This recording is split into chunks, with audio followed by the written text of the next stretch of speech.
Hi guys, welcome back to the Cask and Culture podcast with Lee Robinson, Whiskey with Lee. Tonight we are very pleased to have on Barry Chandler. So let's get him in and we'll have a chat. Well, Good thank man. you very much for coming on. Thanks for having me. Appreciate it.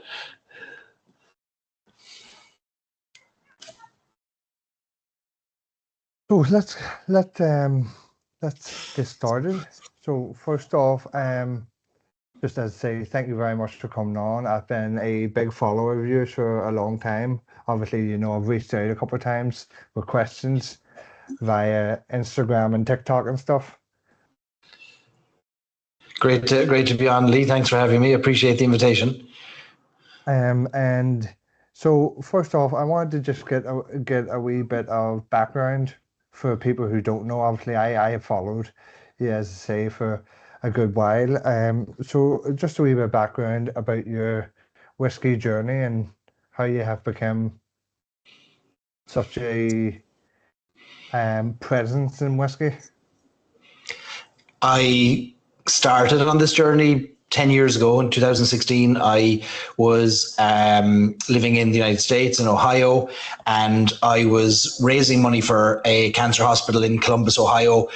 Every year there was a charity bike ride I'd take part in. You'd have to ride 180 miles, raise a few $1,000s, and all the funds would go to this cancer hospital in Ohio. And after about 8 years of doing that, the ride got so popular, there was about 8,000 riders that would take part in this weekend ride. And it was hard to find people who would sponsor because everybody in the city was sponsoring everybody else. And I was struggling to reach my fundraising targets. So a friend of mine suggested that I should host an Irish whiskey tasting to raise some money.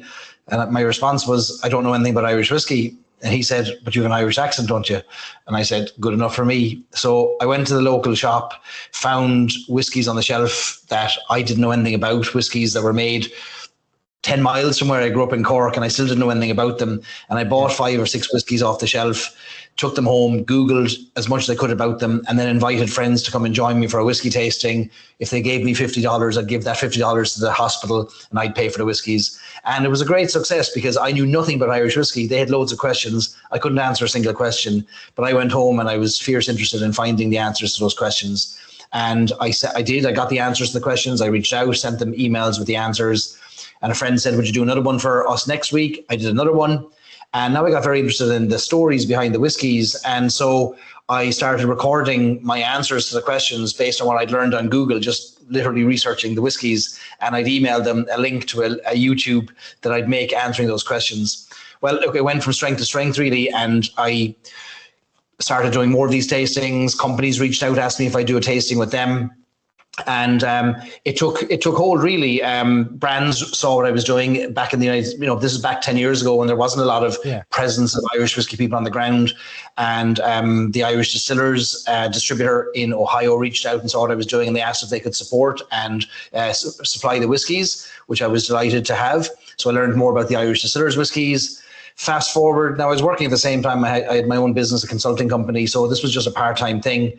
Fast forward a few years to COVID time and everybody locked down. I was living then in California, and I decided one Friday night, a few months into, maybe a month or two into COVID, when nobody was going anywhere, to press go live on a video and start streaming my thoughts on Irish whiskey and share a few bottles and talk about them.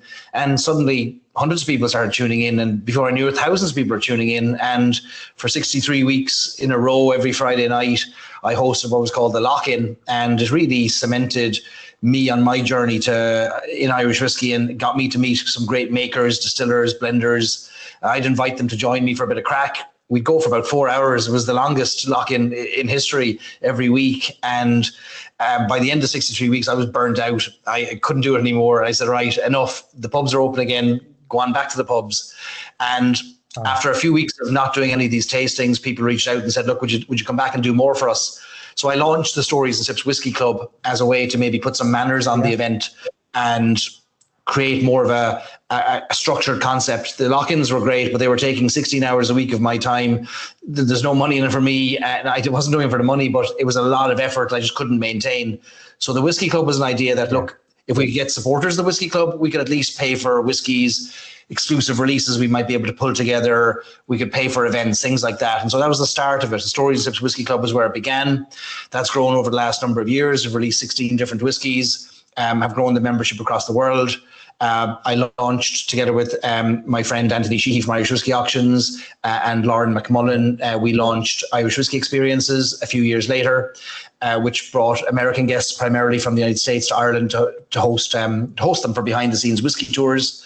And then about a year and a half ago, I acquired the 3 Drams brand from Lighthouse Drinks, Irish Malts, and now host monthly Irish whiskey tastings and send out tasting kits around the world, and host Irish Whiskey Night on the last Thursday of every month. And look, it's hard to shorten that story. It's been a 10-year journey. Yeah. And all the time just me learning and trying to soak in as much knowledge from smarter people than me at every turn. And I'm just trying to share what I've learned with everybody else along the way. Yeah, well, it's a great, as you say, it's hard to shorten 10 years of work into a couple of minutes. But that, like, as you say, I have followed your three big things there. You've said, the Stories and Sips and the Irish Whiskey Experiences and stuff, and the 3 Dram, because I know you've teamed up with the Harbour View, and they do like a live one every month of it. So I've been meaning to actually go up to it some night, but it's a fair drive, so it would be a stay over sort of thing.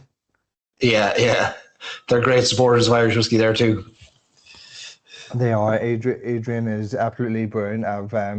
I first met him at the launch of Outwalker. Okay. And ever since, we fired back messages. I done a charity raffle in November and stuff, and he was more than generous to contribute a nice stay and stuff. So he is a big supporter, like. He is. So what are you having there? I'm sipping on a Dunville's 12-year-old that we released for Stories and Sips 2 years ago, Palo Cortado cask finish. This is the one it won Irish Whiskey of the Year for single malts under 16 years of age at the Irish Whiskey Awards. So we're very proud of that one. So I'm down to the last dribble in that bottle. Lovely. For my first wee one, I am going to have a Capone Castle. Very good. Very good. Twinwood. I got given this as a gift a wee while ago, but I haven't really dived into it much. But when I was looking at the shelf tonight, I thought, you know what, I'll nip in that. Tonight's the night. I'll nip in that and start, and then I also have like beside me, because I'm so hard to decide on what I want. I just brought one of my big boxes of samples. Oh yeah. So I can just have a wee pick and choose for something for the next one. Well, Sláinte. So my next sort of question was well, obviously, as you say, about the Irish Whiskey Experiences and stuff. So I know you done the Irish Whiskey Cruise, and that was the first of its kind last year. And then you are doing another one this year, aren't you? Or is it next year? Next year, yeah, 2027. So yeah, November last year, we took the brave step of partially chartering a cruise ship in the Caribbean and writing and signing a contract bigger than we'd ever signed before to take a big risk on Irish whiskey. And we flew out whiskey makers out to Puerto Rico. 90 guests joined us, and we had a week-long cruise full of amazing whiskey tastings, an exclusive whiskey bar and menu. And it was so successful in terms of what the guests gave us feedback on. We never knew until we'd launched this or until the ship sailed on the last day what the response was going to be. And luckily enough, everyone said, look, sign us up to the next one right now. So Lauren's leading the charge and all that. And she's committed us to a Mediterranean cruise in 2027, starting in Athens in Greece and then sailing for 6 days and nights towards Rome, the port of Civitavecchia in Rome. And we'll have more whiskey makers on board, more Irish whiskies exclusive for our guests. So a bit of crack and maybe a way to activate Irish whiskey in unusual ways and bring attention to it in ways that maybe hasn't been done before. That's something that's important to us. Yeah, that I followed all the sort of stories of it. And it looked absolutely amazing. And then I was talking to Patrick from Cologne, Patrick Sloan from Cologne, and Liam from Two Stacks, and they loved it. Like, they were the greatest ambassadors for Irish whiskey, the two of them. They were the last to bed every night, the first up every morning. They filled their days, and they gave us great crack at the same time. Yeah, Patrick, I was talking to him in the Garrick a wee while ago when the Garrick were launching their bar book, and that's what he was saying. He was saying he doesn't think he came out of a robe the whole time. He just walked about in that the whole time. It looked amazing. That's right. It was a great time. Great time, yeah. And tell us a wee bit about the 3 drams.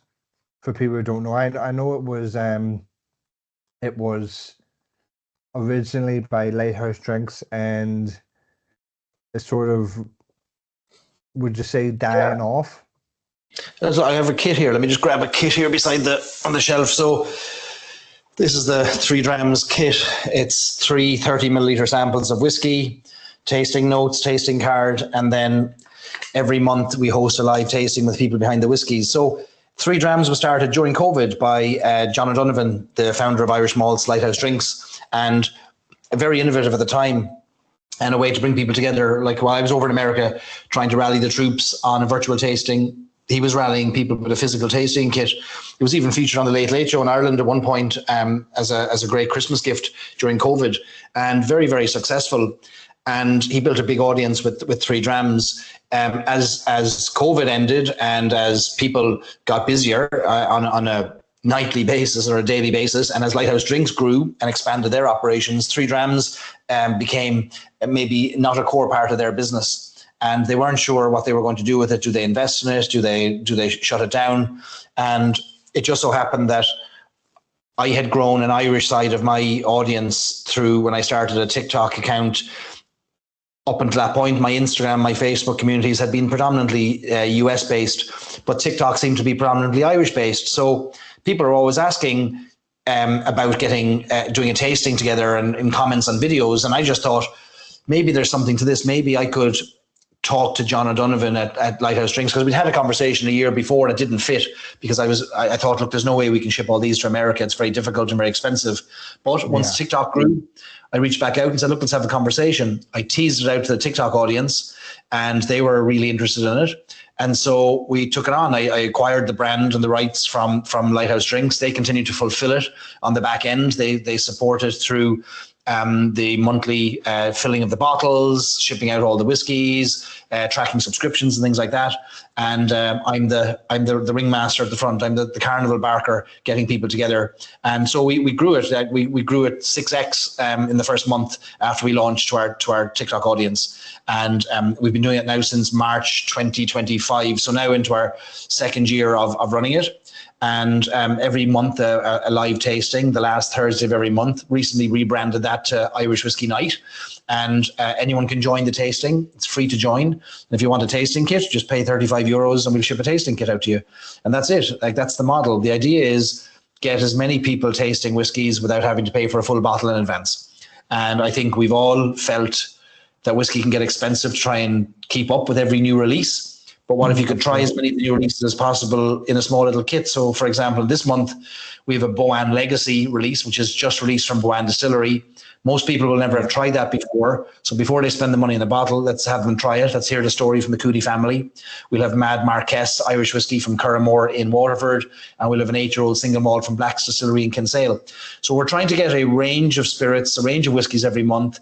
And over the course of your membership, whether it's for 6 months or a year, the idea is that you've tasted many different price points, many different ages, many different whiskies, many different distilleries, and you get to form your own opinion. I think because you create videos and content and host tastings yourself. You know how well it goes when people connect with the people behind the brands, the stories behind the Of brands, course. and not just try to understand from a label on a supermarket shelf. So Three Drams is designed to cut through that clutter a little bit and give people more of an insight into what makes the whiskey taste the way it does. Well, that's absolutely great because, and also another point, just as you're saying there, is along with connecting with the people behind the whiskey, is sort of up here in the north, we sort of are restricted because not every brand has distribution.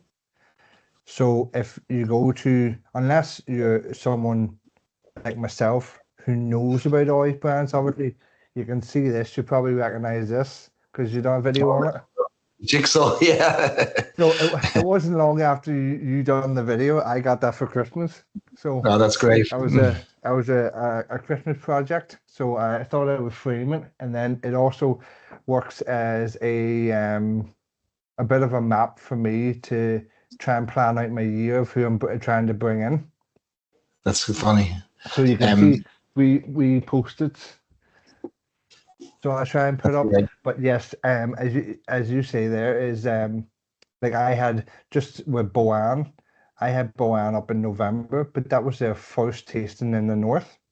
Okay. So a lot of people who came to my whiskey tastings hadn't heard them, Yeah, yeah. and it's that sort of thing. I had Clonakilty up in February, and that was their first tasting in the north, and it was Okay. again a case of, oh, I've never seen it, never heard of them.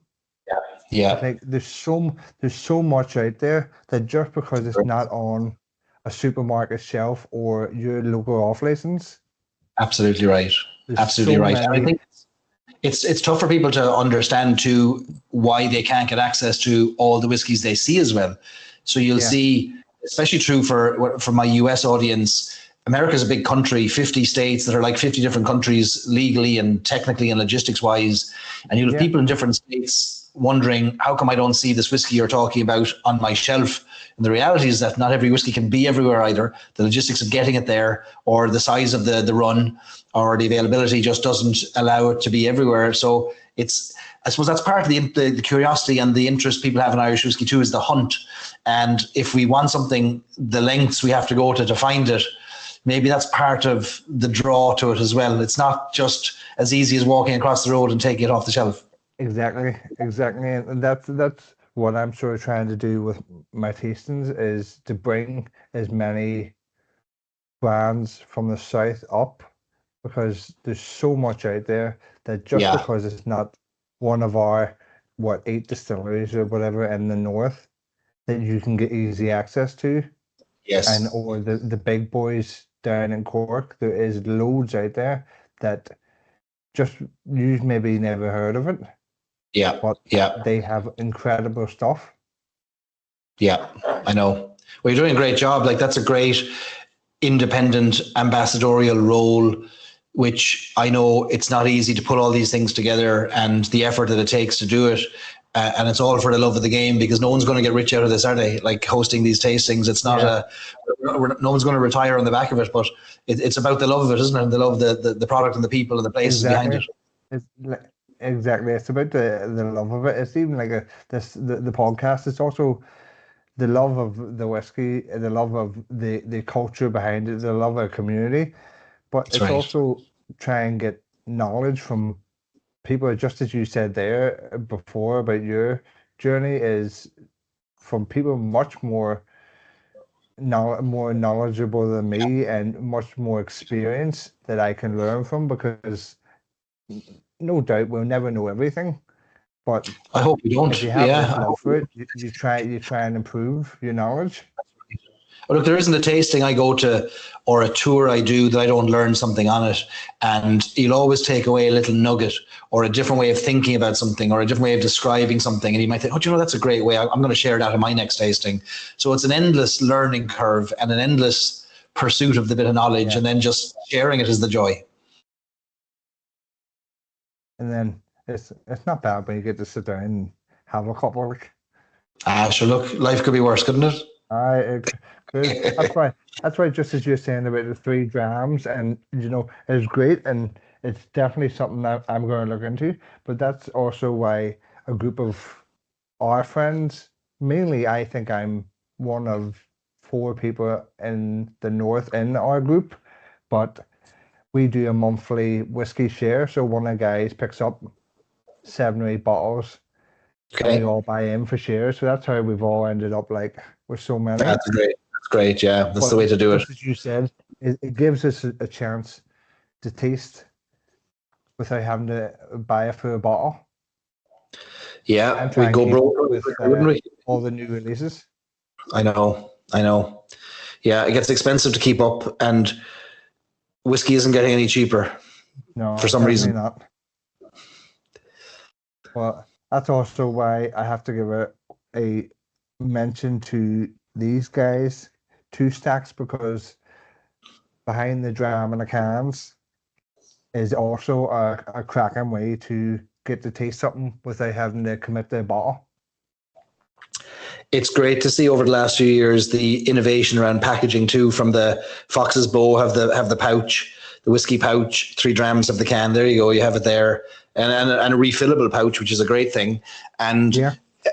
I think it's great to see new players come in, young, hungry entrepreneurs who don't have a background in whiskey, but are passionate enough about it and try to find new creative ways to bring it to the market. So Yeah. kudos to Fox's Bow and 3 drams, or not 3 drams, 2 stacks.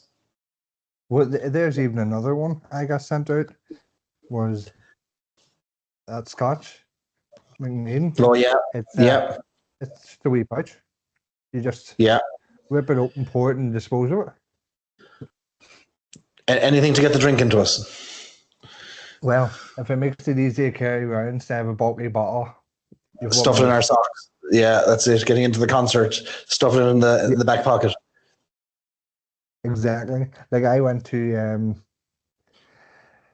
where did I go? Oh, it was it last year, or the year before in Belfast? The Saw Doctors were playing. I'm a big fan, so it was my first time getting to see them. So I had went and my wife was with me. She was driving, and my father-in-law and stuff was there. And as we were going in, I pulled out this sample of Bushmills Polish exclusive. I think it was plum brandy. And my wife looked at me and said, "What'd you bring whiskey for?" I'm like, "Because they're only serving such and such. I won't say the brand." I was like, "Such and such," and I thought it being a good night, I would drink something a wee bit more special. So I brought you're, road sample whiskey to the concert. you're dead right. At the price of drinks in concerts too, Yeah. it's a slippery slope.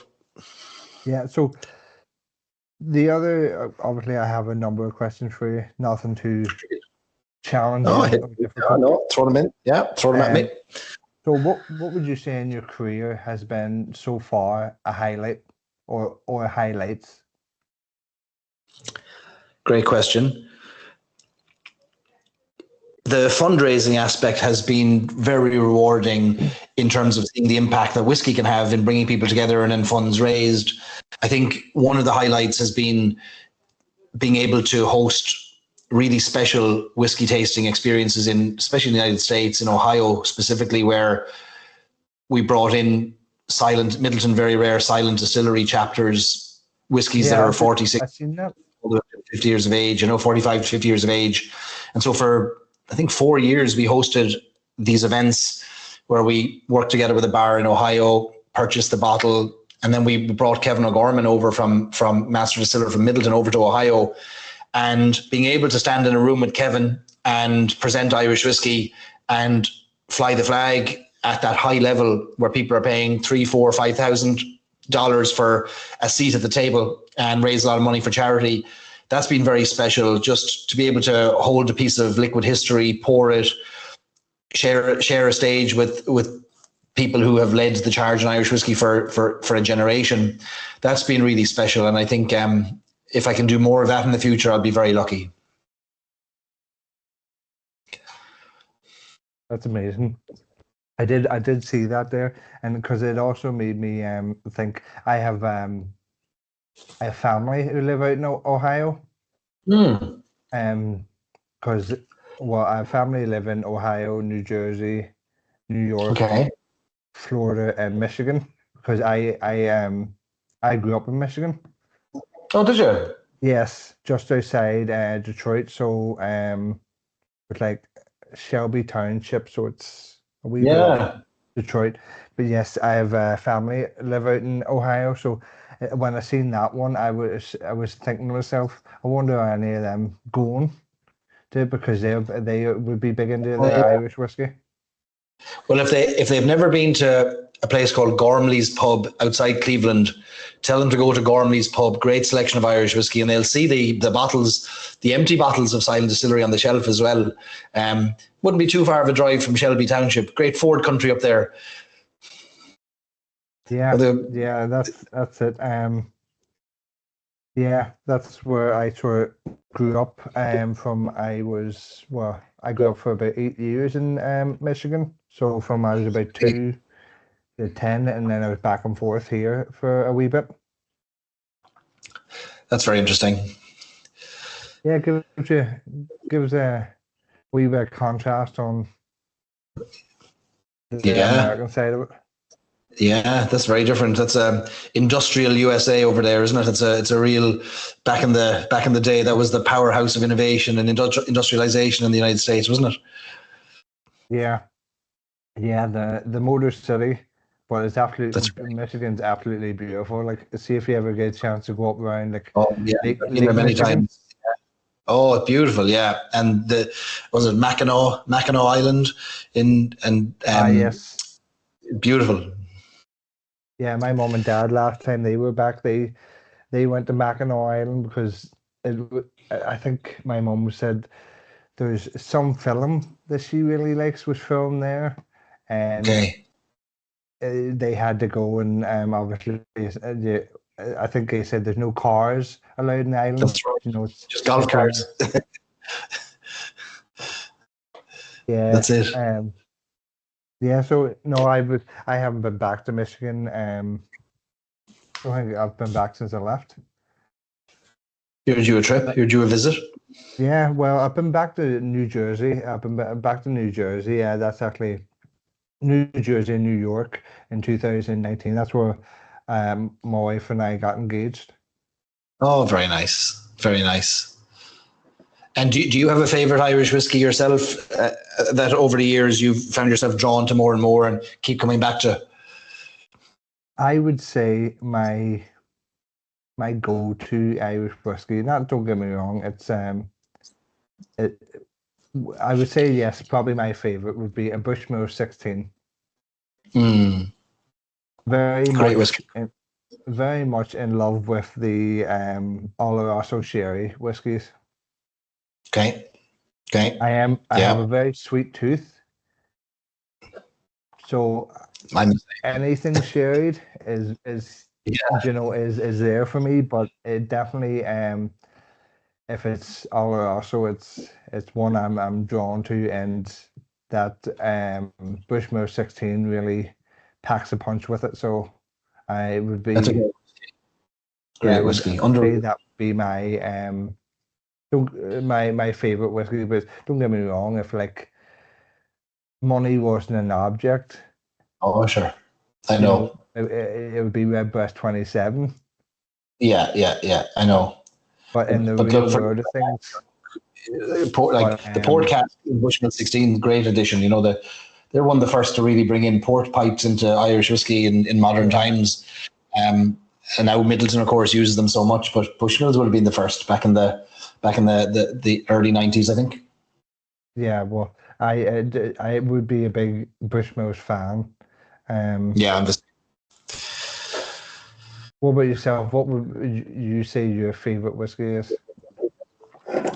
I love Blackbush from Bushmills. Like I have bottle every corner of the house is probably a bottle of Blackbush, because I don't think you can beat it for value for money anywhere. I like Redbreast 12. I like Powers Rye. I like Clonakilty Port Cask. There's so many, but if you're looking for whiskies you can get almost anywhere, Blackbush I think does it for me. And Yeah, 80% malt, 20% grain, a lot of sherry cask maturation, sometimes under €30. You can't beat it. No, no, definitely not. And I do like the 80/20 of it they've done. That's Yeah. I think that's highly underrated. Well, that's what the Pedro Jimenez casks, isn't it? Pedro Jimenez finish in travel retail. Yeah, yeah, great whiskey. So, what new projects do you have coming up? Obviously, I did I see you are doing a trip to Porto? We are in October, isn't it? We're going to Porto with Irish Whiskey Experiences to trace the origin of the casks used in a lot of Irish whiskies today. They're used in everything from Redbreasts to Dunvilles to Bushmills and more. So we're going to Cooperage's in Porto, and we're going to meet the makers of port wines, have some port wine and Irish whiskey pairings in Portugal. We've got a trip in September that's called Antrim to Ardbeg, where we're doing 7 nights from Northern Ireland to the northwest coast of Scotland on a 7-day multi-country trip, which is a sold-out experience. And then in September, the last Saturday in August, I'm collaborating with Stenaline, the ferry company, and we're hosting a tasting from Dublin to Holyhead, which is a whiskey tasting all about the influence of the ocean and the sea on Irish whiskey over the years. So pairing whiskies with the stories of great maritime connection with them over the centuries. So that takes place on the last Saturday of August. So there's a lot going on. Those are kind of the main physical events that are happening. And then, I mean, no harm in giving you a bit of an exclusive here. There's a book being worked on at the same time. Can't share too much on it today, but it's the book I wish I had when I first entered Irish whiskey and wanted to learn. So I'm in the early stages of a book, and more info on that in due course, but that's going to take up the bulk of my summer, I'd say. Well, I look forward to seeing it when it comes out. I appreciate that. So you're on a packed schedule? I don't like to stay still and gather dust. I'm afraid I like to keep moving. You know, it's hard to hit a moving target and all that. Well, yeah, this is my problem as well. Is I can't seem to sit still. So, like, never mind doing the tastings and hopefully the Instagram stuff and having a 2-year-old son and a wife and a job and then starting this podcast. It's tough. I can't seem to sit still. No. Yeah, well, look, you could be channeling it into worse things. You know, it's good to have a focus and a hobby. This is it. This is, I think my wife doesn't call it a hobby anymore. It's more of an obsession. A burden. So I'm just trying to find the next okay, that would do me. What have you got there now? So Loch Ray Crunch. Hold it up a bit higher for me there. I can't see the label. Hold it up by your glasses and I'll get a good look at it. Oh yeah, very good. I think I tried that. Was that a Bushmills? Is that an old Bushmills whiskey, is it? Or is that something else? Or is that a Cooley? I'm not too sure. I can't remember. I tried that. I haven't. This is it's a sample that's been laying in the bottom of this box. You can't get to them all. That's the problem. Well, this is it. That box is 1 of 4, so when I get them, I get them. It's an awful problem to have. The biggest challenge becomes when you move house and you have to decide, is this worth carrying or does it have to go in the bin? Because the sample bottles don't always make it from house to house. Yeah, I I try and scan through them, and anything I think I have duplicates of, I try and give away.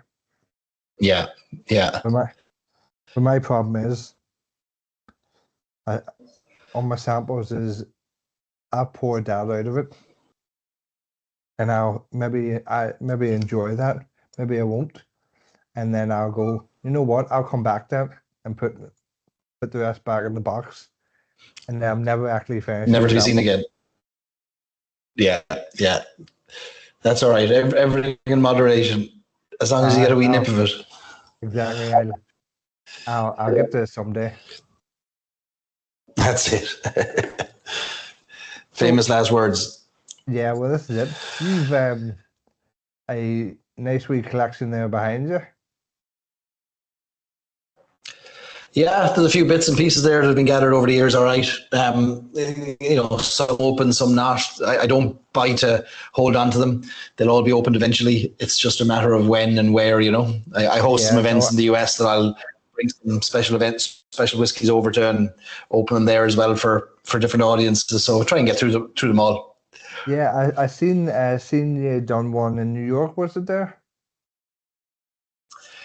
Yeah, I was just in New York. An great event where we tasted 136 years of Irish whiskey. Yeah, Redbreast I've seen it. It was 27, Dunbar's unbelievable. 25. Yeah, Bushmills, 24-year-old Bushmills, 23-year-old Jameson, and then a 1951 Napo Castle. And we're about to do another one now next month in Chicago for the same client, and they're bringing all their customers together, and we'll taste Dungorney 1964, and we'll have some cask drawn samples from Ecklenville Distillery, some rare things. So that's, I suppose, what the perks of this job is. You get to taste some really special time capsules of whiskey. You should do one of them up here. I listen. If you'll pay for the whiskey, I'll happily do it. I'll find someone to pay for it. It's always good to find a good corporate sponsor, and that's the only reason we're able to pull these together. I work with a lot of tech companies and banks in America, and we use Irish whiskey to entertain their best clients. So the good news for those events is that budget isn't normally an issue. So if I can present a lineup of whiskies and say, look, these whiskies cost $5,000, $10,000 for the night, you'll often get a sign off and they'll say, go for it. So that's the only reason we're able to pull this together. I know the sad reality is that most of us would never get to taste those whiskies on our own otherwise, because they're kind of out of reach for the mere mortals of us. But for as long as they want to keep entertaining, I'll keep offering suggestions on whiskies to open. Well, that's just right, and as you say, it comes with perks of a job, because that's it. Because this is one of the perks is you do get to taste some unbelievable stuff. It's a privilege. It's a real privilege. And you know it as well, visiting distilleries and going to Whiskey Live and different places where they'll pull out samples of something rare and special. It's always a really, you stop feeling very lucky to be amongst people with such passion for the industry. And every time I do a tour or go behind the scenes of a distillery, my heart is always like jumping with excitement, because it's just so special. Like, it never gets old. And we're very lucky just to be in this industry. Well, that's what I sort of have stop saying.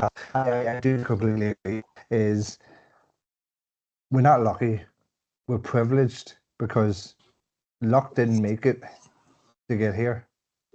So it's true. That's true. To get in a position to taste these incredible drops of whiskey and these incredible cask pours, it wasn't luck.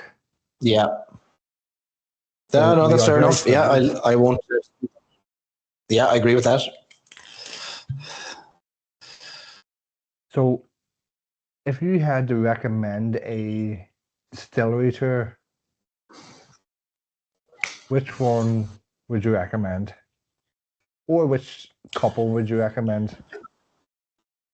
I'm on the record publicly and often of citing the Bushmills tour as being the most complete tour in Ireland. I think you pay £15 or £20 to do it, and you'll see everything from mashing to bottling. And I think it's the only distillery in Ireland where you'll get to see all of that in one place.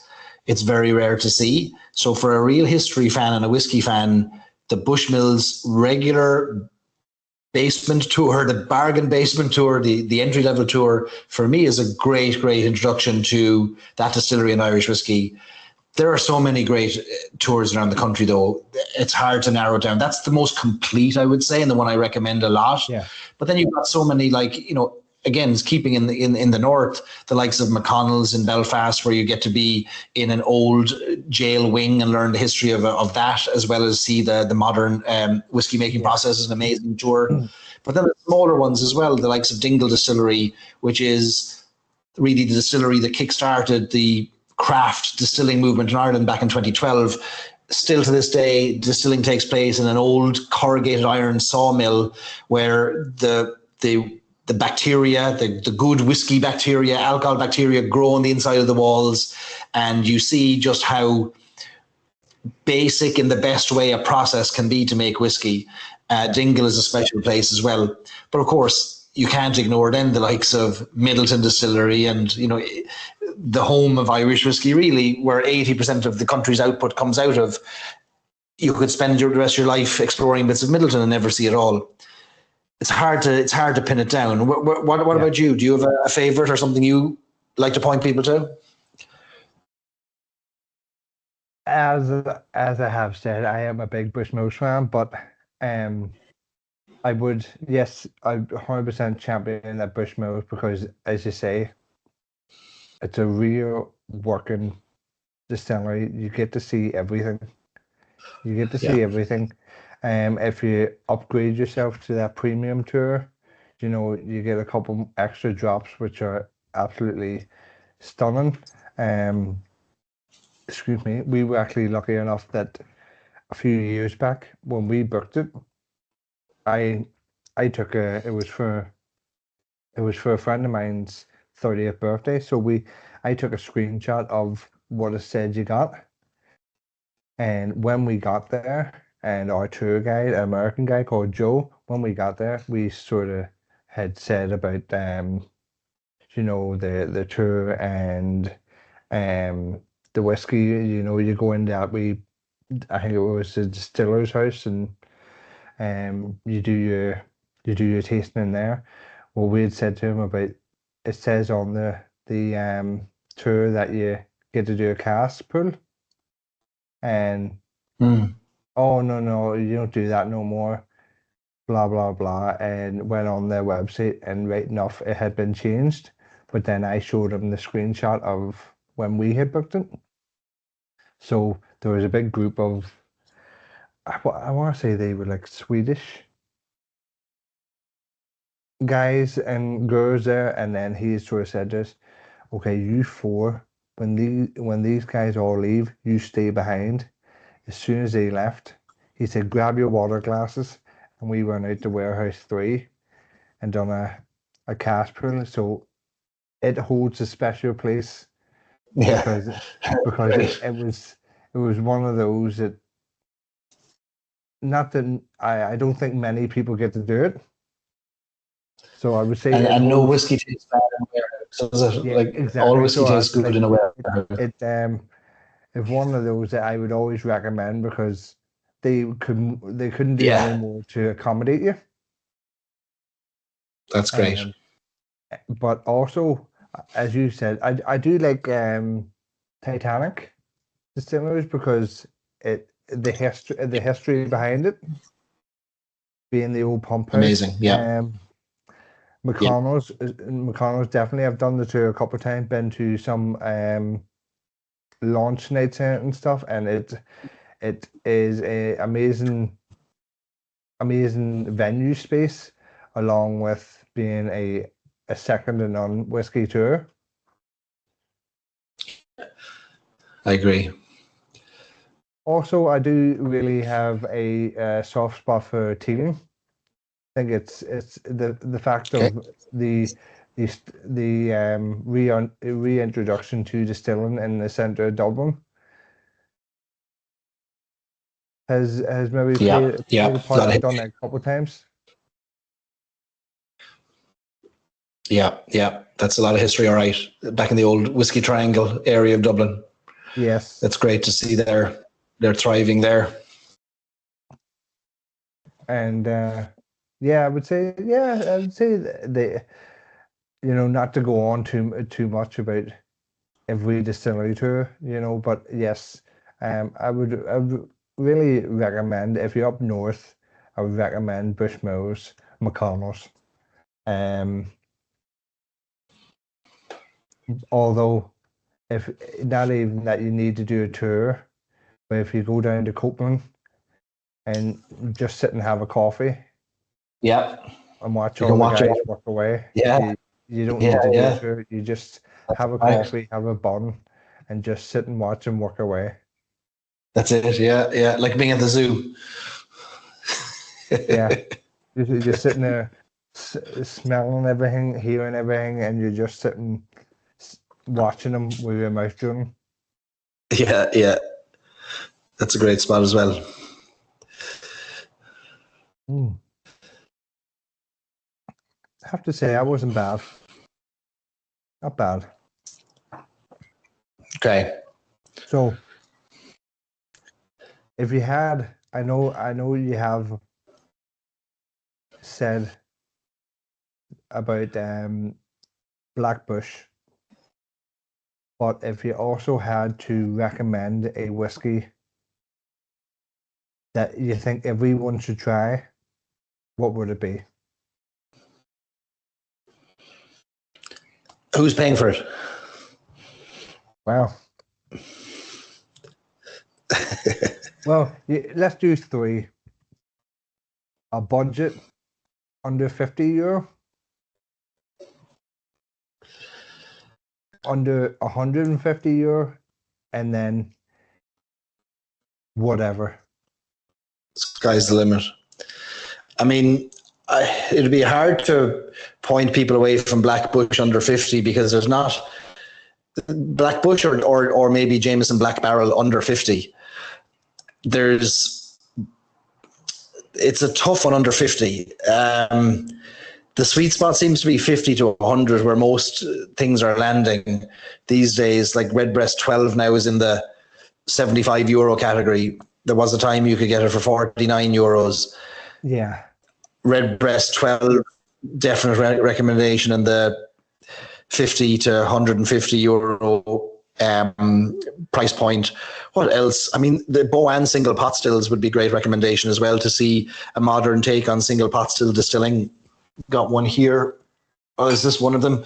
This is actually no. This is the vintage mash bill. But Boan have great single pot stills, as you know. What else? Trying to think of all the whiskies that are around me that I don't forget one. Another great recommendation is Powers Rye. Like Powers Rye doesn't get enough attention, I don't think. In fact, under €50, that should be included there. That's a fantastic whiskey for the price point. The first ever 100% rye whiskey made from malted and unmalted rye and made in column stills. That's a lot of innovation in a bottle there for a little amount of money. Yeah. And I think it's well worth checking out. Some virgin oak using that as well for the maturation. And then if we were going north of all of that, if money was no object, I think you mentioned early on, if somebody else is paying for it, Redbreast 27 would have to be poured all the time. Or when I sampled at the New York event, the Dunville's 25-year-old from James Fox, which is the oldest whiskey that Dunville's has released to date. That's an extraordinary whiskey, Palo Cortado cask, and maybe one of the greatest whiskies I've ever tasted. And I didn't know about it. I'd never tasted it until a month ago. So look, there's a lot out there, and almost one of the challenges is how do you narrow it down? Yeah. Today I might want Dunville's, tomorrow I might want Redbreast, the next day I might want a 26-year-old Green Spot, the next day I might want a 30-year-old Redbreast port cask. If money's no object, it makes life even more difficult. I know, and this is it. And just as you're saying, when things aren't a object, it does make your choice hard, because that would be where, don't get me wrong, I don't have any exactly extraordinary price whiskies. I really, I have decent price stuff. But that would be my biggest, I would say, crutch on having a whiskey, is looking at the Yeah, cabinet and just going, I don't know what I want. yeah, yeah. I know, I know. And then you get to a point where you might not want anything because you've been drinking whiskey for so long. You might say, right, I'm going to try gin for a few months and then I'll come back to whiskey eventually. I don't think I'll do that. Like, I You're not think, there yet. no, I'm not there yet. You know, maybe I go on to a couple of craft beers to change up That's it. That's the it. taste. But here, just what you were saying there is, I actually have a wee Redbreast Oh, 27 there. great stuff. Great drop. Great drop. Fortunately, I don't think tonight's the night I will be drinking it. It's one of those, I like to savor it. Yeah, yeah, I know what you mean. Yeah, you got to find the right moment. That could be a Tuesday morning. You never know. Yeah, well, this is it. Because I have teased about doing myself a flight of like Middleton Very Rare. I think I have 23, 24, 25, Barry Crockett. And I've teased sitting one night and doing that. And then I'm going, I don't know, that's a hard one to follow. So Yeah, what do I go after? What do I go back to after? that's the challenge, isn't it? The better the whiskies we taste, the more disappointing many other whiskies become for us because we've reached these highs. Exactly. That is a hard thing to come down to, is when you're tasting all these very exclusive, expensive whiskies to come back down to your standard. And don't get me wrong, price doesn't mean a whiskey is as good as it's priced, but a lot of the Yeah, time when the big boys bring out something, yeah, it's yeah. hard to beat. It is. It is. Are you still having the dumbbells? Yeah, I'm still sipping on that one. I've changed up. So I'm having the Bowan single pot still, Cork Whiskey Fest exclusive, Palo, Palo Controllo Solera finish, Very good. 58.48%. Palo Cortado is a great and an unusual, like not very often used cask in Irish whiskey because Palo Cortado is a sherry that shouldn't ever happen. Like it's a mistake. It's an Yeah, accident. You can't plan to have Palo Cortado, and when it happens, it's an extraordinary one. And I love a Palo Cortado finish on a whiskey. It's a super cask to use. yeah, dumbbells do a wonderful things with Palo Controller. So good. Like our 12-year-old here, the Palo Cortado was just such a special drop. And that 25-year-old from James Fox, if you ever get a chance to try it, is just out of this world. Like stop you in your tracks whiskey, which is just extraordinary. And And who knows, maybe Stories and Sips has a Palo Cortado whiskey coming soon. Who knows? Who knows? Who can tell? that's what I was gonna say. That's what I was gonna say. Your dumbbells one there, is it still available? No, all of our Dunville's whiskey sold out. So we've done a Dunville's whiskey every year for the past 3 years. We started with a 19-year-old Oloroso cask. Then we released the 12-year-old Palo Cortado, and then we did the first ever port cask Dunville, so a 13-year-old port cask Dunville's, and that was an extraordinary whiskey. Now we're looking at something super aged that might even beat the 19-year-old, and we might do a very limited release on something very special. So cask samples are being drawn at the moment for just evaluation with Dunville. So I hope there'll be a Dunville's release this year. We're also looking at a release from Boan, a release from Two Stacks, and if it's not this year, it'll be next year. There'll be a release from Copeland as well. So a few things in the pipeline. Timings not fully determined yet, but we're working away in the background. If you have my mouth watered, like no. Just send a credit card there. We'll make sure to take care of it for you. Well, that's exactly what I need. Um, and I know you have tasted some incredible drams. But is there anything that is still on the bucket list to have, or have you ticked most of it off? That's a great question. And I was asked that before, and I had to think about it, and I don't know that I had a properly formed answer to it. Like you said, we're very lucky with what we get to taste and the access we have and what gets drawn out of casks, etc. And I found myself lately being drawn to old whiskies that are no longer made to try and understand and maybe have a better appreciation for how whiskey was made in a completely different era, different generation, maybe even a different century, and help me understand how that came to be, how that whiskey came to be, and the different processes that were used to make that whiskey. So the bucket list really is as many old, out of production, maybe whiskies from distilleries that no longer exist, because in many cases they might not stack up technically to whiskies we have today, but maybe they shouldn't have to. Rather, they're a great example of things like uneven heating of a copper pot through direct fire distillation, or old whiskey barrels that were probably tired and used, might have even been lit with a bit of sulfur to clean them out. It's great to get a sense of what whiskey used to taste like. And I remember tasting Powers whiskey from the 1940s and 50s, and it moved me, because you can imagine that that's what people then tasted when they went to the bar. Like, that was their whiskey. That's what, when they ordered a Powers, they were drinking. Not the Powers Gold label today, not the John's Lane, but an old Powers Gold label from the 1940s or 50s. That's incredible to me that some of those bottles survived. They shouldn't have. Yeah. And so that's the bucket list. Like, those whiskies that are, they're little snapshots of time. And when they're gone, they're gone. And my tasting in New York last month, when we opened the Napo Cask in 1951, I was sharing with the audience that rare whiskies like that become rarer every time you open a bottle. And one more whiskey gone means one less chance somebody has to ever taste that again. So you're tasting something of a moment that can never, ever be repeated. And when it's gone, it's gone. That's it. That to me is very special. More special than any whiskey that's currently made. That to me is the most special thing of all. Well, just that's exactly that is, you are basically you're tasting a period in history.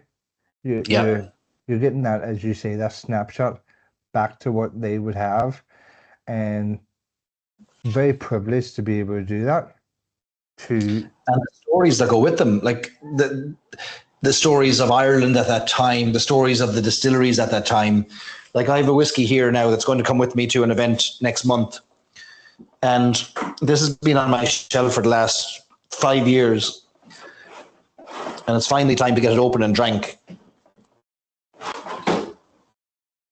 So this is Dungorney 1964. This is a whiskey from Middleton, distilled in 1964 and aged for 30 years.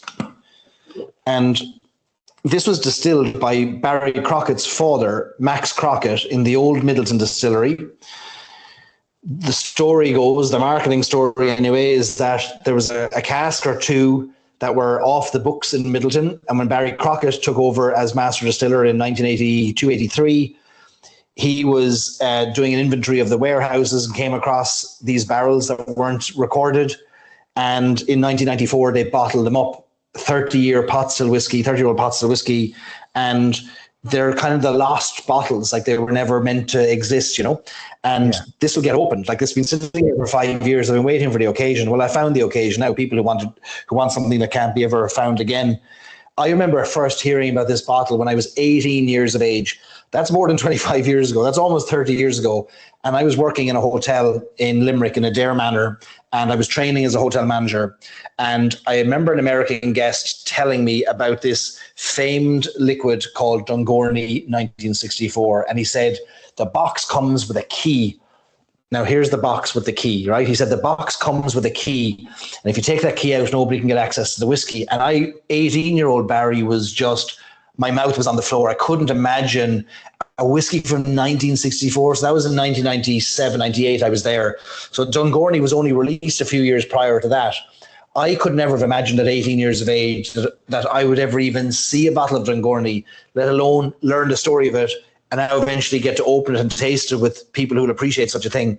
So whiskey carries memories and emotions and stories that they're not replicated in vodka or gin or tequila or many other spirits. And so that's what makes whiskey like this so special. Exactly. And it's the fact that whiskey, unlike those other spirits, is a long game. And the fact that people have the foresight to cast stuff for so long. So, as you say, yes, forgotten whiskey, but them casts are there for a purpose. And the fact that they had the foresight to put that away for so long, for people like yourself, myself, to taste so many years later. Or they were accidents, like they were. It's almost like we shouldn't have that whiskey. It shouldn't have happened. Like it shouldn't have made it this far. When we opened Napo Cask in 1951 last month, I was sharing with those of us who were tasting it that when that was distilled, it was distilled at a time when Ireland wasn't fully electrified. There was something like 20,000 TVs in the entire country. Queen Elizabeth hadn't yet ascended to the throne. There was no internet. Nobody had a personal computer. And in the 36 years that was maturing, the Berlin Wall fell, and like so many things happened in that 30 years. Like Boeing was formed, NASA was created, or Boeing 737s were created, NASA was founded. Like this is extraordinary. When somebody distilled a whiskey in 1951, they did not expect a group of tech CEOs in a bar in New York to be drinking that 75 years later. Like it's astonishing that these things still exist. Yeah, exactly. So where are you opening that? It'll be a private event with a group in the United States next month. So a corporate event. All right. There goes my invite.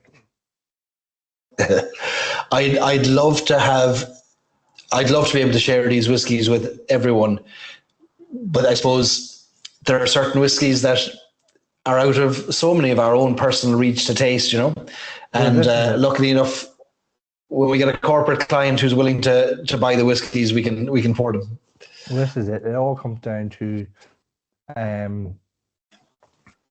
whose bill is going on.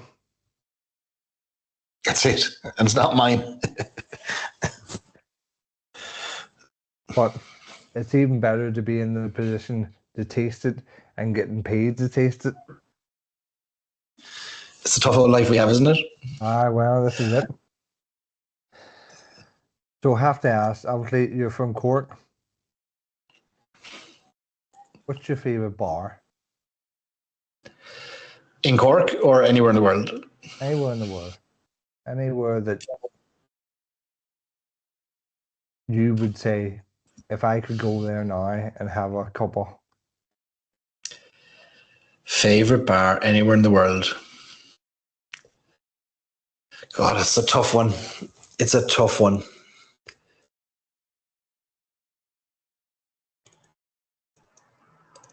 I don't know that I can narrow it down. There's so many that are, you know, at a different time or at the right time in the right moment, they're the one you want.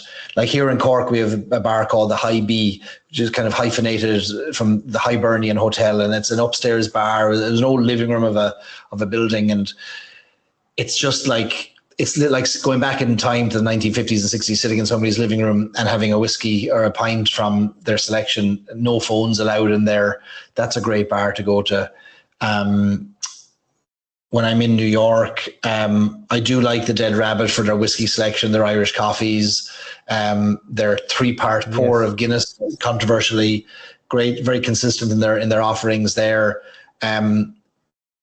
but then we've been to some places like on our Irish whiskey cruise in the Caribbean. We were in one Caribbean island where we went to a beach bar on a small little island that were serving up, was it penicillin or painkiller cocktails? Penicillin, I think it was, that they'd invented there in the bar. And you didn't want to be anywhere else on earth that day because you were in the best spot in the world. Yeah. But you might never repeat that again, you know.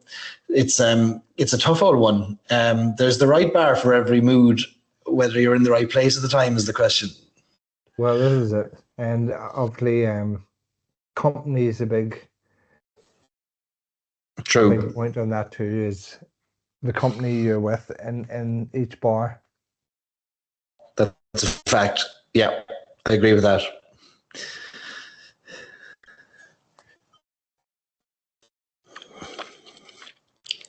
But as I say, because you're from Cork, I'm going to ask the question. Beamish, Guinness, or Murphy's? So I can't drink any beer because I have celiac disease and I can't have any wheat. But from a pure historical standpoint and maybe city pride, you'd have to say Murphy's.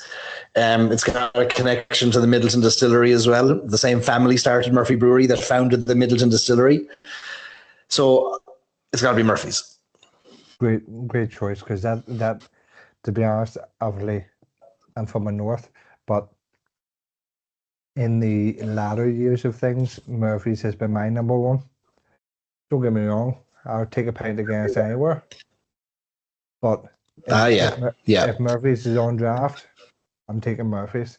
I actually, now you can get Murphy's in Tesco's here in the north, but I still try and get my mum and dad when we have a caravan up in Clonmany in Donegal.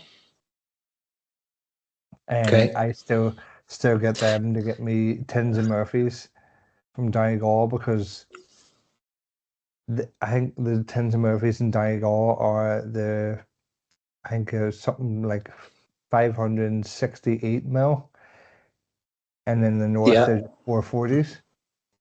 So a bit extra. Pint size tin versus. That's what you want. Fill the glass. Well, here's a bit of northern history for you now, connected to Cork and connected to Beamish. In fact, so Beamish in Crawford was founded back in the 1700s. Today, so the Crawford family started originally in the north, and modern day Redemon Estate, home of Shortcross whiskey, was one of the Crawford family estates. So there's an obelisk. You'll see a big statue, a big obelisk in the grounds of just outside the distillery. You're standing in the distillery looking out. You'll see this tall spire stone obelisk, which is a monument to the Crawford family.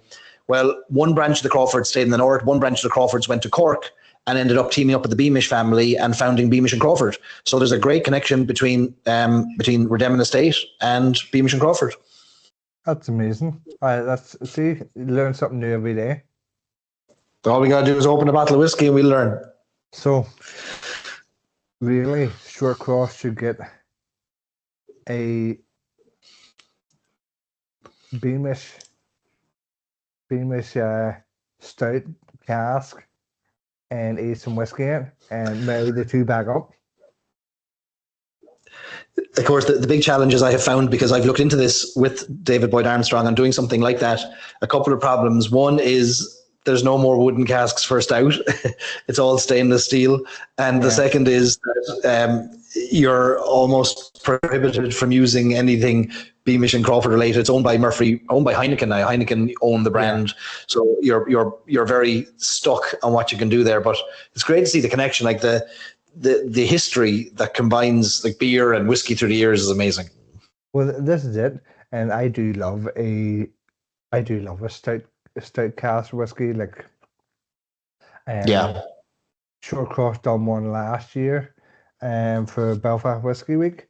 So it was the Mourne Mountain Brewery. I think it was Mourne Mountain Brewery and their Imperial Stout. And he aged the whiskey. I think it was 7-year-old.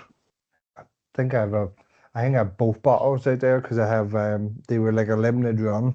So I have the standard of the cask strength, but unbelievable stuff. Unbelievable stuff.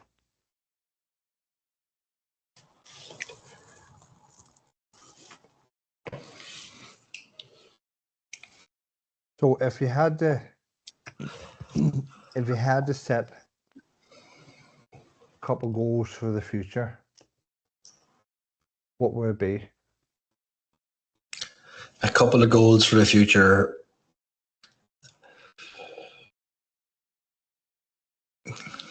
Probably drink less and exercise more. Find a better balance. I think I don't know about you, but sometimes it can be hard to find a balance with everything that you're doing and try and take care of relationships and health and all kinds of things at the same time. Balance is high on the agenda and low on the success rate, on the success scale currently. So that would be the big goal. I would like to, and I'm actively trying to get a book together on Irish whiskey, and so that's a goal that hopefully by early next year there could be something in my hand, which would be a huge goal and a huge maybe achievement for me, to have been able to focus long enough to pull something together like that.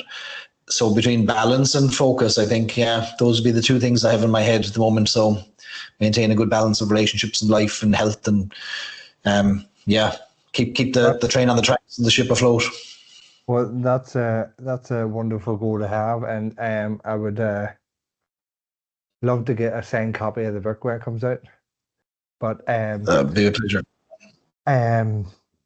I would agree. I would say yes. As I said earlier, I sort of a million things at once. So I would certainly say balance.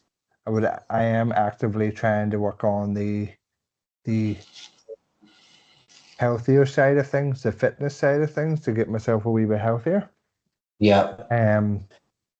But also like in whiskey, like this in April. This April coming will be 3 years of doing whiskey tastings. So by then, I would like to maybe will even collaborate with a brand who have my name on whiskey. Oh, that'd be great. Yeah, that'd be great. That'd be amazing. Yeah. So I have had a conversation or two with the guys at Two Stacks. Amazing. Maybe even see if we could get some tins out there or something, a limited run tins or something for cans for the 3-year anniversary. Oh, that'd be great. But that would sort of be me. But yeah, no, I definitely agree. Balance is a great one, because, as you say, a lot of projects going, and balance is key, and try and prioritize relationships and health, and maybe, well, not drinking so much. I know I showed you a big box here, but it's here because I don't drink that much. A few sips doesn't hurt anybody. A bit for the cat. Yeah. You know.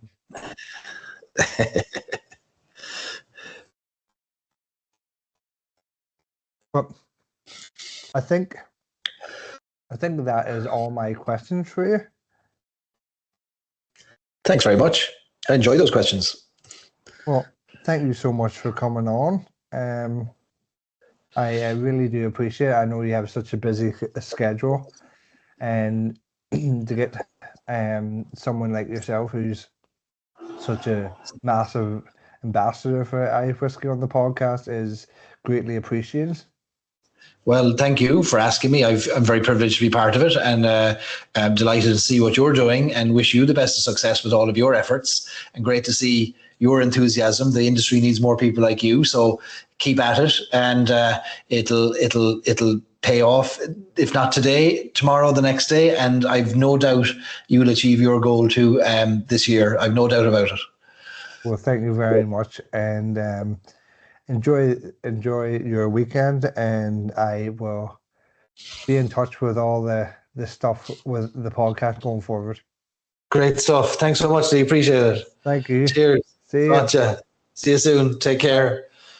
That was my chat with Barry Chandler. It was an absolute privilege to be able to sit down and talk to Barry, and I hope he's enjoyed it, and tune in a couple of weeks for the next episode. Thanks.